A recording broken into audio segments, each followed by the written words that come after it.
There was a conviction recently of a terrorist, Boko Haram. I believe his name is Hussein Ismail.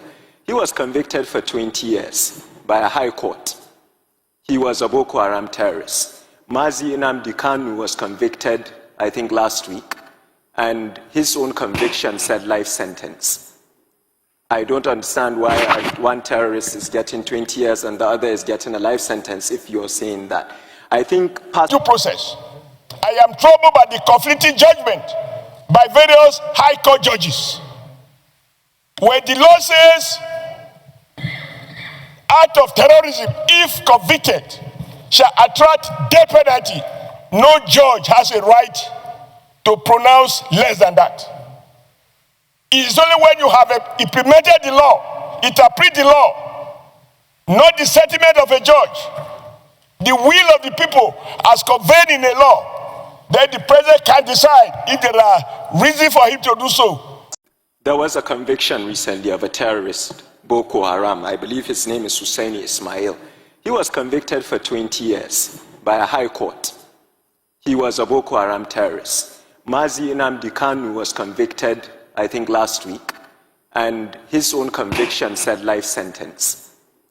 I don't understand why one terrorist is getting 20 years and the other is getting a life sentence if you're saying that. I think Pastor made a good point. There's this idea that justice is served differently, and it affects the problem. Mr. Speaker, I'll conclude by saying this. I've been an advocate of state police. I've sought the wisdom of more experienced members like Honorable Sada Soli, Honorable Ado Dogwa, even yourself and the Speaker.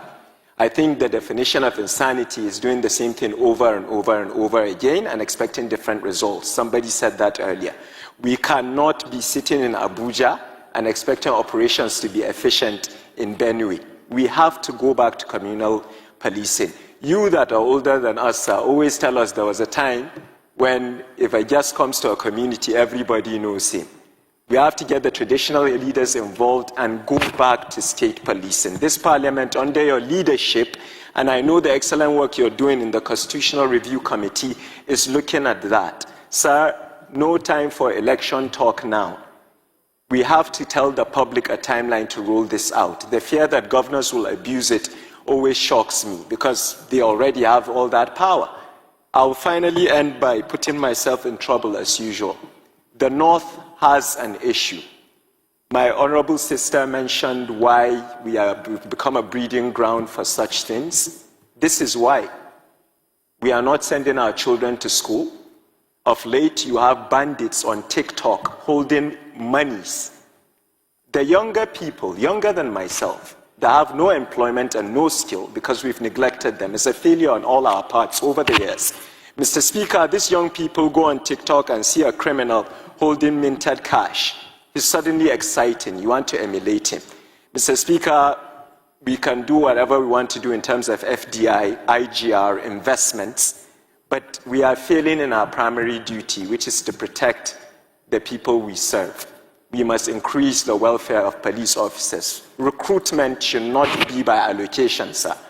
Each state should provide the exact amount of numbers. It should be digitized. We should look for young Nigerians that want to join the army to serve, not because it's a job that's seen as something else. I'm sorry if I spoke too friendly, Mr. Speaker. We are relying on you and the members of the Constitutional Review Committee to not only follow up with the President's excellent announcement, but to finally roll out state police in this country.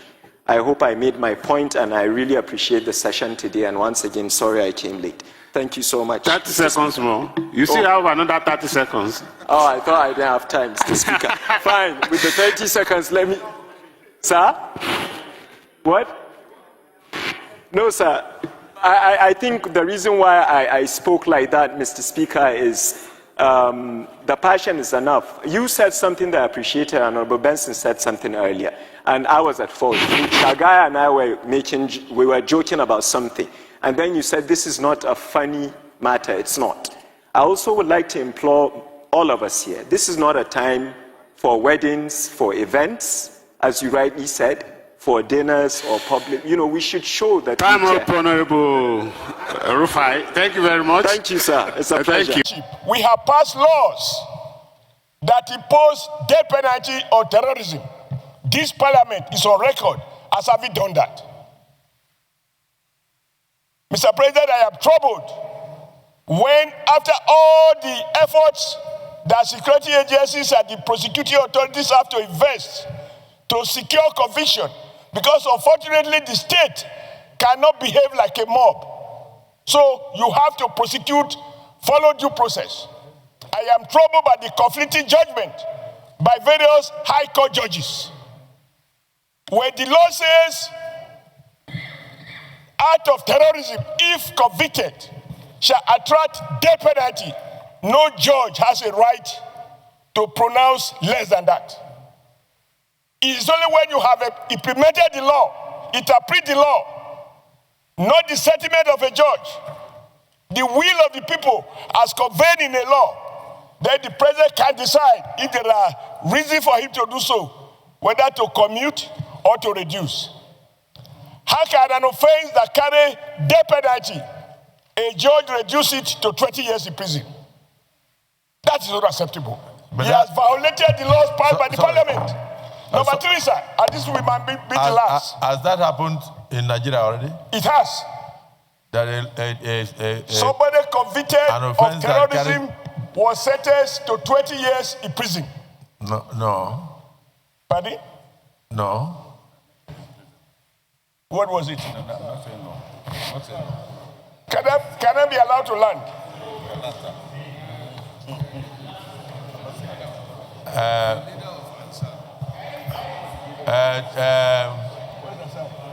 The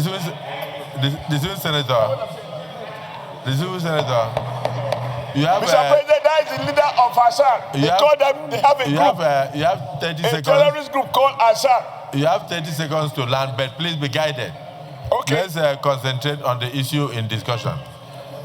I will be guided, because we have to look at a holistic solution. Because these are sentiments that confuses our people.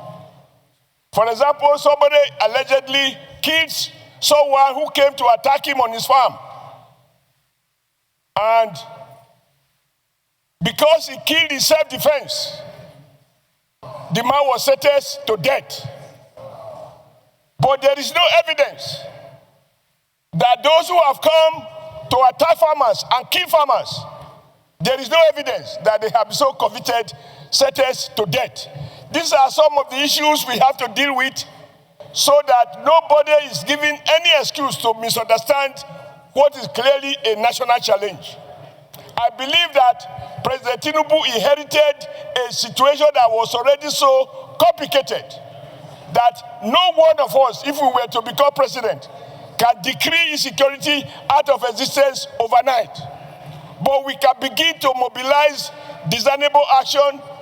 We can begin to re-examine some of the discontent, but also call on the security chiefs. I am sure my colleagues here, you listen when the chief of defense staff said there is what they call war economy. That is to say, there are officers who may well be making money from this crisis. And that is why the issue of accountability, even on the part of the armed forces, is now a requirement that our relevant committees should be able to work on and ensure that we do not have saboteurs in the army or those who don't want the crisis to end, such that, we keep appropriating money, people are getting richer, and more Nigerians are being wasted. But I conclude by saying, all of us must commend the president for what he has been doing. If you see his face on television, you know that the president is not sleeping. What we need is our collective wisdom to reinforce his own limited wisdom, because nobody has monopoly of wisdom, so that together we can find a holistic solution. This situation calls for national unity. It calls for collaboration. We must not talk as Christians or as Muslims. We must not talk as Northerners or Southerners, Easterners or Westerners. It's a national challenge, and we need a national solution. Thank you, Mr. President.